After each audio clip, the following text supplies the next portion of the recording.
Hello friends, एक बार फिर स्वागत करता हूं BHU सर्किल के इस ऑनलाइन लर्निंग प्लेटफॉर्म में।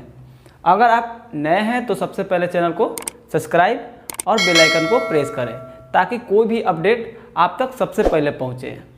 आज के वीडियो में बात करेंगे हिंदी साहित्य के काल विभाजन के बारे में, जिसमें जानेंगे कि हिंदी के कालों को अलग अलग राइटरों के द्वारा अलग अलग कालखंडों में बांटा गया है। तो सबसे पहले बात हम करेंगे आचार्य राम शुक्ल जी के अनुसार।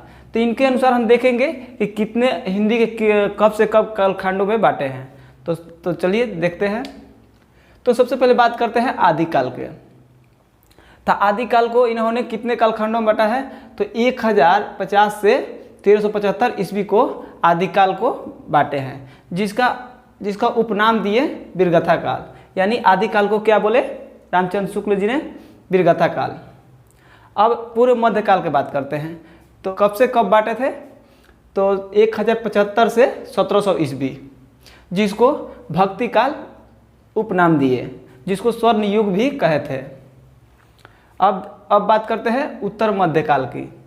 तो इन्होंने उत्तर मध्यकाल को कब से कब बांटा? तो 1700 ईस्वी से 1900 ईस्वी, जिसको उपनाम दिए रीतिकाल। अब आधुनिक काल को देखते हैं।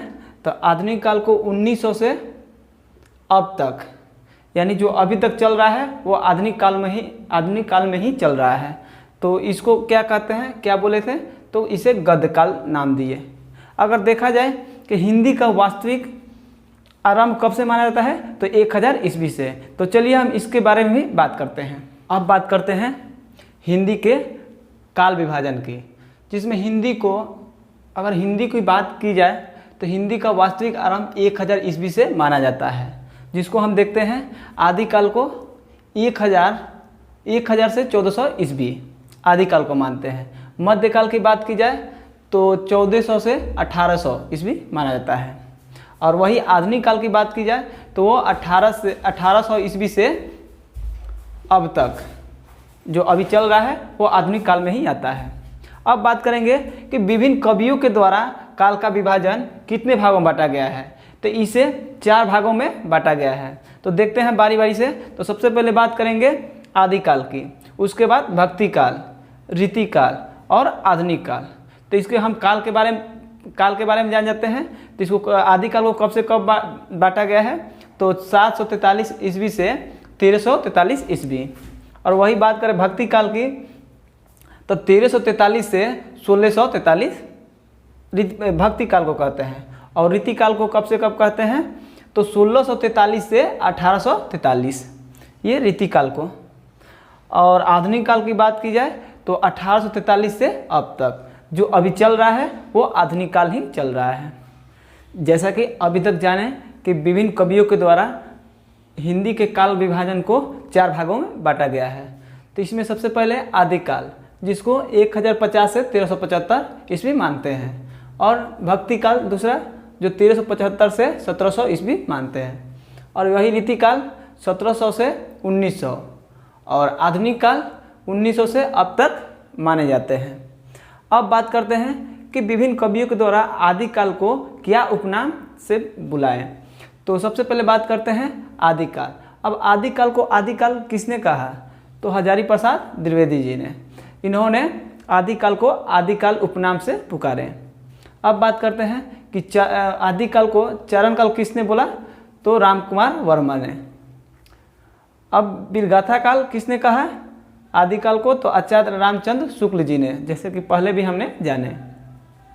अब वही बात करते हैं सिद्ध सामंत काल किसने कहा आदिकाल को? तो राहुल संकृत्यायन। और वही बीजक काल किसने कहा? तो महावीर प्रसाद द्विवेदी जी ने। अब बात करते हैं भक्ति काल की। भक्ति काल कितने से कितने मानते हैं काल? तो 1375 से 1700 ईस्वी। अब भक्ति काल को 2 भागों में बांटा गया है, एक है निर्गुण और दूसरा है सगुण। अब फिर निर्गुण को 2 भागों में बांटा गया है, एक है ज्ञानाश्रयी, एक है प्रेमाश्रयी। अब जानेंगे प्रेमाश्रयी ज्ञानाश्रयी को क्या कहते हैं? तो संत काव्य धारा। और प्रेमाश्रयी को क्या कहते हैं? सूफी काव्य। अब जानते हैं कि ज्ञानाश्रयी में कौन कौन से कवि आते हैं। तो इसमें सबसे पहले कबीर, रैदास, नानक और नामदेव, ये सभी 4 ज्ञानाश्रयी के अंतर्गत आते हैं। बात करते हैं प्रेमाश्रयी के अंतर्गत कौन कौन से कवि आते हैं, तो इसमें मोहम्मद मलिक जायसी, मुल्ला दाऊद और कुतुम्बन, ये सभी प्रेमाश्रयी के अंतर्गत आते हैं। अब नेक्स्ट बात करते हैं शगुन की, तो इसे भी 2 भागों में बांटा गया है, एक है राम भक्ति और दूसरा है कृष्ण भक्ति।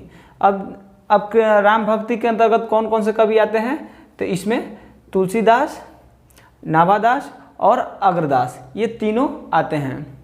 और कृष्ण भक्ति के अंतर्गत कौन कौन से आते हैं, तो इसमें सूरदास जी आते हैं, मीराबाई, ये तो काफ़ी फेमस है मीराबाई, और रसखान और नंददास, ये सभी कृष्ण भक्ति के अंतर्गत आते हैं। अब बात करेंगे रीतिकाल की, तो रीतिकाल 1700 से 1900 ईस्वी मानते हैं।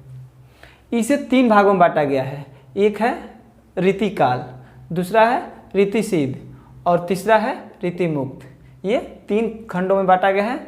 इसका प्रवर्तक किसे मानते हैं, तो केशवदास जी को, और रीतिसिद्ध का बिहारी, और रीतिमुक्त इसका प्रवर्तक किसे मानते हैं, तो घनानंद को।